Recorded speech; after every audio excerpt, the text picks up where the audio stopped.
Suspense. And the producer of radio's outstanding theater of thrills, the master of mystery and adventure, William N. Robeson. It is now 50 years since the first motion picture was made amidst the orange groves of a sleepy little California village called Hollywood. And a latter-day gold rush began. Hollywood quickly became a sprawling, brawling boom town. True to the tradition of the Western frontier, a tradition it helped to create and has fondly fostered, Hollywood lived violently. And not a few of its citizens died violently, with and sometimes without their boots on. The stakes were high, worldwide fame and undreamt of fortune. And the passions that poured onto the silver screen sometimes spilled over into private lives with lethal results. Of such passions and such results you are about to hear. And who better to tell this story than a man who was there? A man who has starred in more motion pictures than any other actor, living or dead, Francis X. Bushman. Listen then, as Mr. Bushman tells about the city that was, in exactly 1 minute. Memo on medals. Interesting information about our military awards and decorations. Campaign medals were authorized by Congress in 1905 for all officers and men engaged in specified wars and military action, including such widely divergent battles as the Civil War in the United States and the Boxer Rebellion in China. The Navy and Marine Corps have a special Manila Bay Medal for members of the United States Asiatic Squadron under command of Commodore George Dewey in May of 1898. The Haitian Campaign of 1915 is commemorated with a medal, as is the Santo Domingo Expedition, which suppressed a revolt in that country and preserved order during elections in 1916. The Army has its Mexican Service Medal for those involved in any of several expeditions or engagements from April 12, 1911 through June 16, 1919. There is also the Army of Cuban Pacification Medal for United States troops who, from October of 1906 to April of 1909, helped establish a stable government in that island nation. The Victory Medal was initially awarded to all United States service personnel in World War I expeditionary forces, including, for the first time, women serving in the military units. There is a story behind every American medal, a proud story of devotion to country and unselfish service to keep it strong and free. And now, Francis X. Bushman, starring in The City That Was, a tale well calculated to keep you in suspense.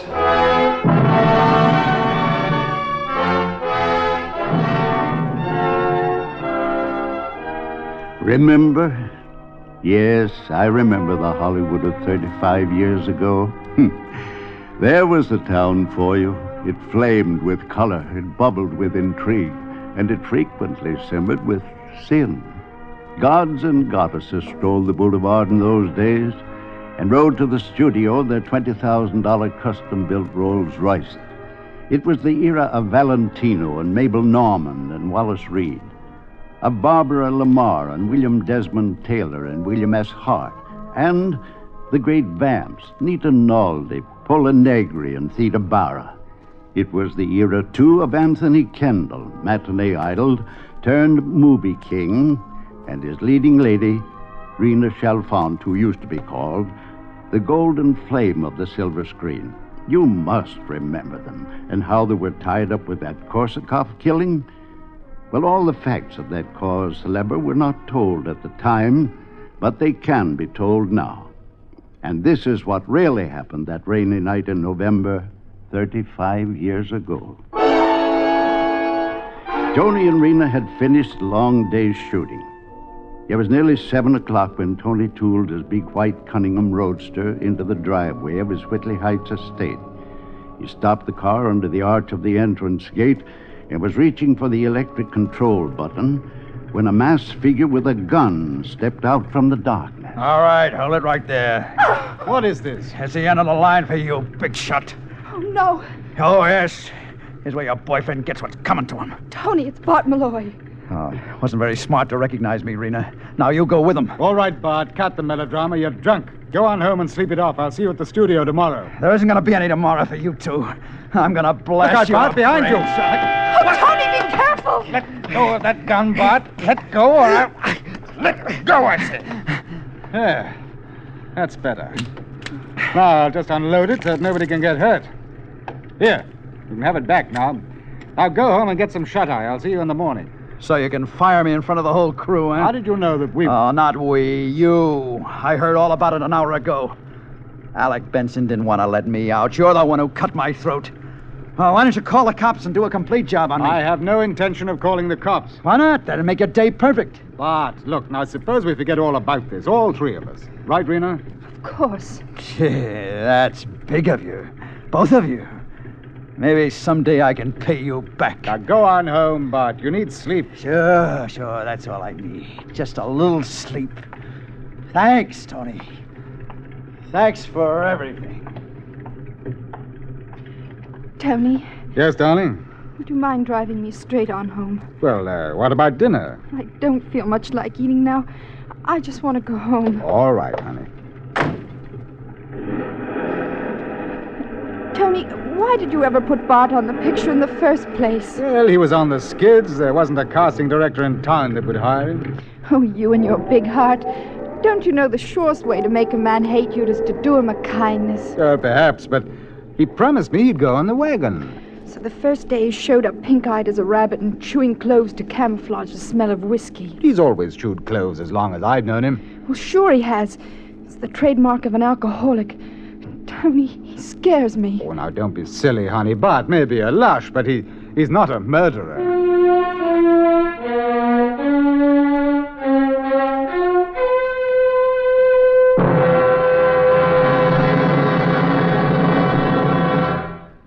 In a moment, we continue with the second act of Suspense.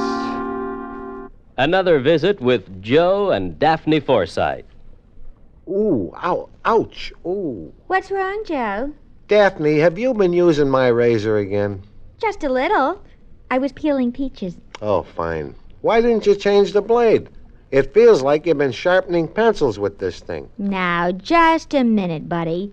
It was you who said we could use more economy around here. And I've been saving wherever I can. And by shaving the skin off the peaches... But look at my face. Think how the Red Cross could have used all this blood. It's your own fault. You and your economy. Well, being penny conscious isn't such a bad idea. Not if you use common sense. Take savings bonds, for instance. Here it comes. Go right ahead and scoff. But I got 8 million Americans who agree with me.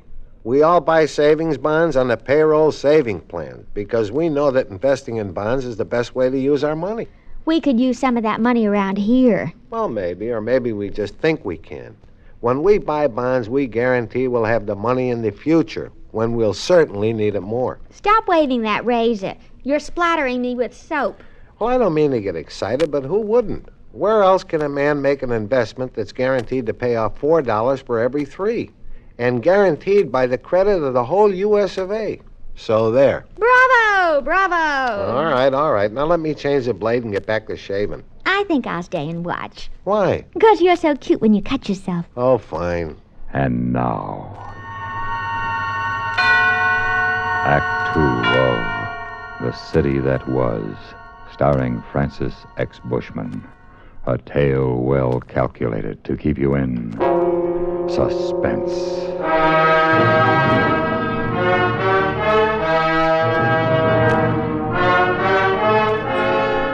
Of course, Bart Malloy didn't take Tony's advice and go home.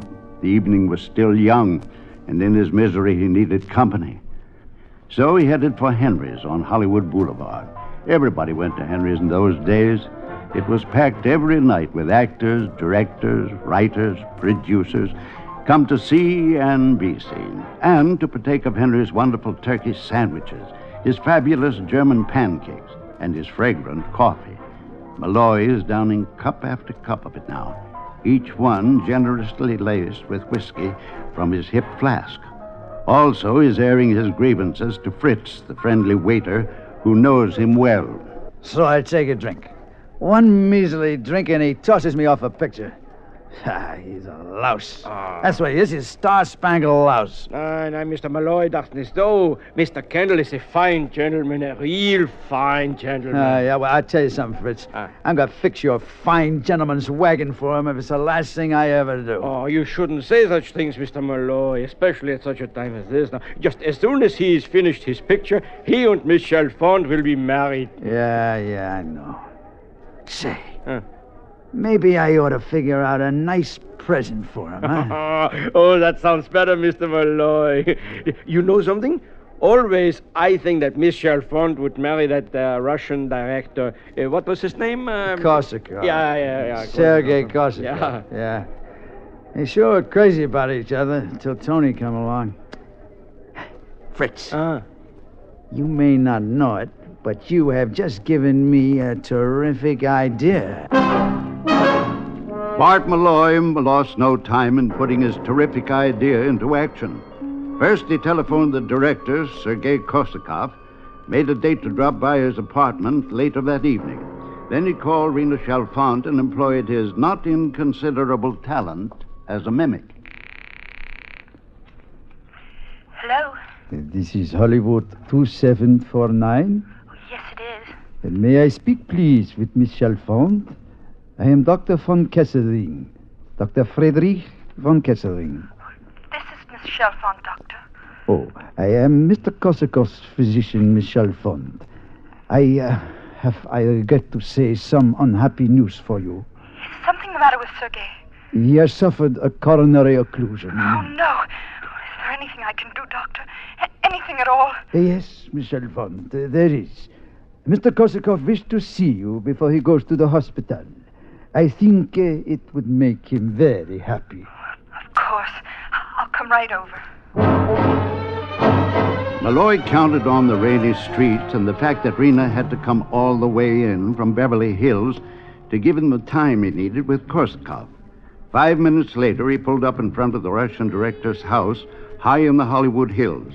Well, not exactly in front of the house, for it perched 60 feet above the street and was reached by a private elevator which opened on the sidewalk. Very futuristic, a Hollywood showplace of the time, this hideaway of the mad Russian. Malloy pushed the bell, the elevator door clicked open, and a moment later, he stepped out of the cage into Sergei Korsakov's living room. Hello, Sergei. How are you, my friend? It's good to see you. Good to see you. Oh, is this a lousy night? For me, it's perfect. I sit before fire and try to solve chess problems. You will have tea? Over there's samovar. Tea? Also brandy, whiskey, vodka. Choose for yourself. Well, maybe just a little one, just cut the fog. Good. Now, sit down and tell me why you called me. Well, I need some advice. I'll be glad to give you any kind of advice that you would It's like this, see. I'm going to come out of this picture with a great deal of dough. And you told me you've been buying real estate, remember? Da, I have bought quite a bit of property in Santa Monica. Santa Monica? Oh, no, that's too far out. Like the San Fernando Valley. Now, you can't tell me people are ever going all the way out there. Hey, I thought you said you were going to be alone tonight. I expect no one. Maybe your luck's changing, huh, boy? Don't get up. I'll send the elevator back down, and then I'll slip out the servant's entrance. But I assure you, Yes, I know. It's probably a maiden aunt just in from Vladivostok. Just the same, I'll go out the back way so as not to embarrass a lady. You have dirty mind, my friend. I would suggest that you... Bart, what does it mean? The gun. I guess you might say it means goodbye, Sergei.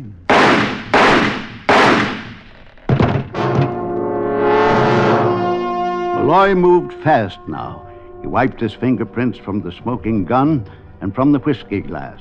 Then he dropped the gun to the floor and headed for the service entrance. He was gone when the elevator stopped, and Rena walked into the living room to discover Sergei's bullet-riddled body sprawled on the floor.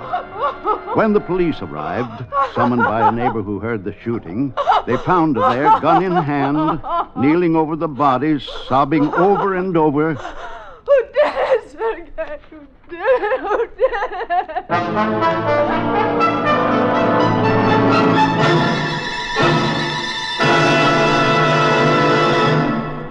In just a moment, we continue with the third act of Suspense. We have, together, ample capacity and freedom to defend freedom. This is NATO, the North Atlantic Treaty Organization. While the Soviets seek to weaken and disrupt the free world through worldwide military, political, and economic activities, the free world has organized its resources, moral, military, political, and economic, and is ready to deploy them wherever the situation demands. This is the basic reasoning behind the North Atlantic Treaty Organization. The United States of America is a part of NATO. You should be aware of and alert to the objectives and programs of the North Atlantic Treaty Organization. And now, Act 3 of The City That Was, starring Francis X. Bushman. A tale well calculated to keep you in suspense. They allowed Rena Chalfant one phone call. Naturally, she called Tony Kendall. But there wasn't much here his attorney could do for her, since there's no bail on a murder charge. So Tony went to the scene of the crime, and there he found that an old friend of his was in charge of the investigation. Sergeant Kay of Homicide. I'm sorry, Tony, but it just don't look good for your girlfriend. But Rena's no killer. Well, that's not for me to say. I can only go by the evidence I find, and it all points to her. But where's the motive? Rena had no motive. She might have. What do you mean? This is just a theory, of course. Well, let's have it. You may not like it, Tony. I told you, go ahead. Well, she and Korsakov were pretty good friends before you came along, right? Yes. So maybe he's still in love with her. Maybe he doesn't want her to marry you. Maybe he threatens to do something to stop the wedding. And maybe she shoots him? Right. Wrong. Rena is not a killer, Marty. Maybe. But it looks like she did it. You've been all over the place, I suppose. Stem to stern, everything strictly copacetic, except for a whiskey glass with no fingerprints on it. A what? This one right here. Somebody had a shot of bourbon out of it, then wiped off the prints. Sergei didn't drink. No? Then maybe your girlfriend must have... Here we go with that maybe routine again. No. For your information, Marty, Rena isn't a drinker either. That samovar over there is more in her line. So that's what you call that thing. What's it for? Making tea, Russian style. Hey, what's all this stuff in these little saucers? Lemon peel, cinnamon, rose petals, cloves. They put it in the tea. All at once? No, one at a time. Then Korsakov must have been a clove boy. We found a lot of them on the floor. Cloves, eh? And a whiskey glass. You got a theory? Maybe I have. What is it? I'll let you know when I've proved it. Tony Kendall was in makeup and on the set at 8 o'clock the next morning. The cameras were in place and the lights were all set up for the climax scene of Passion Lost, the big fight scene. Alec Benson, the director, greeted Tony with the long face usually reserved for funerals. Tony, I just heard about Rena. What a terrible... I'll save your sympathy. She's innocent. Of course, but what's it going to do to our shooting schedule? Oh, you're just chock full of compassion, aren't you? Well, I mean... Well, how's the great man this morning? Good morning, Bart. And who's going to lower the boom? You or Alec? Well, Bart, you see... I told you last night we'd forget all about it, Bart. Yeah, but I thought you meant... You're still on the picture, Bart. But, Tony, I've already hired... You heard me, Alec. Oh, Tony, I don't know what to say. Well, then save it, and let's get on with this fight scene. Okay. Now, this has got to top any fight scene that's ever been photographed. Sam, I can't hear myself think. All right, you guys, come on over. Hold the hammers, hold the talk. Come on. You gotta get these down. Now, we've got to make the brawl and the spoilers look like a chorus boys' picnic. I want... Look where you go, you knucklehead. Don't trip over those cables. Will you please knock it off, Sam? You make more noise than the hammers. Oh, sorry, Mr. Benson. Now, let's get the suspense of the fight in Tolerable David, the brutality of Noah Beery and the Seawolf, the cruelty... Hey, look, Alec, why don't you let Bart and me sort of work it out by ourselves, and then we'll tell you how we see it, and then if it's okay with you, we'll try a take, huh? Well, all right. Just call me when you're ready. All right. Come on, Bart, let's block out the action. Let's see, we begin here on the balcony when I find you coming out of Helena's room. You go for your gun, but before you can get it from... Tony, I want to thank you for keeping me on the picture. Well, that's all right, Bart. Now, as I was saying, when you... And I want you to know how sorry I am about Rena. Are you really? Are you really sorry? Oh, I sure am. Rena's one of the... Well, then you'll be happy to know that she didn't kill Korsakov. No? Well, then, who did? You, Malloy. What? You killed him. Oh, you must be out of your mind. What would I want to do a thing like that You for? killed him, and then you framed Rena. You did it for revenge to get back at me. Why, you're talking like a maniac. Am I? What about the cloves that dropped out of your pocket onto the floor? What, Korsakov had cloves, too. They were right there by that samovar. Does it. You were there, Malloy, and you killed him. Well, you try and prove it. I won't have to prove it. You're going to admit it. Oh, I am, eh? That's right. I'm going to beat the truth out of you right You keep now. away from me, Kendall. You can't... Oh, I'm going to fix that pretty face of yours. Hey, Mr. Benson, hey, look. Over there on that set. Well, for the love of... Hey, wait a minute, Tony. Hold it, boys, until we can... It ain't holding, Mr. Benson. Wow, what a wallop. Oh, boy, that sure looked real, didn't it, huh? What are we standing there for? Let's get it on film. Lights, Larry, Paul, start cranking those cameras. All right, you guys, you heard Mr. Benson. Come on, lights, camera. That's fine, Bart. Slam his head against the pillar. Good. Now bring one up, Tony. Bring it up from your heels. That's the idea, real haymaker. You did it, Malloy. You killed him. Oh, get your hands off my throat. I You can't tell me the breathe. truth, Malloy. You give it to me straight or I'll kill you here and Go now. on, easy on that strangle, Tony. The senses in Iowa may squawk about it. Come on, Malloy. This is your last Yes, chance. yes, I did it. I did it. Cut. All right, stabilize. Oh, now, look, Tony, I realize I'm only the director around here, but even so, would you mind letting me in on... You tell him, Malloy. You tell him or I'll... Yeah, I killed Korsakov. Call Monty Kay, will you? Tell him we've got his killer for him, and you better have a couple of the boys keep an eye on Malloy until he gets here. What are you going to do? Me? I'm going over and get my girl out of the jailhouse. And there you have it, ladies and gentlemen, a story out of the Hollywood of the 20s. The city that was. As you know, Rena and Tona Kendall are still one of the film capital's happiest couples. As a matter of fact, I had tea with them last week. Rena served from a great brass samovar. I had my choice of sugar and cream and rum, of course, and then there were small china bowls filled with slivers of lemon peel and dried rose petals and sticks of cinnamon, but do you know something strange? There weren't any cloves.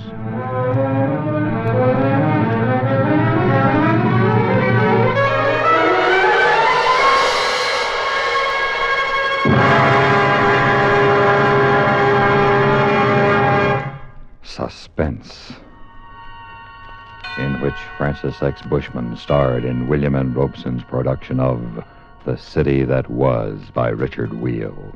Supporting Mr. Bushman in The City That Was were Norma Eberhardt, Chester Stratton, Ben Wright, Jack Crucian, Joe DeSantis, and Norm Alden.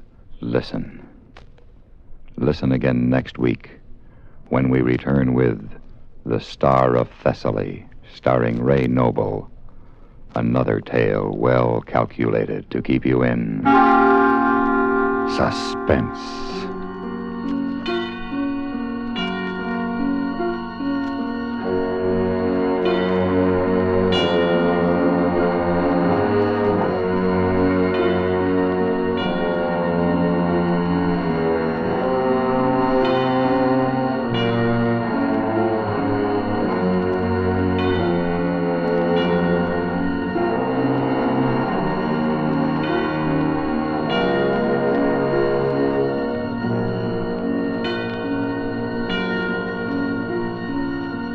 Suspense has been brought to you through the worldwide facilities of the United States Armed Forces Radio and Television Service.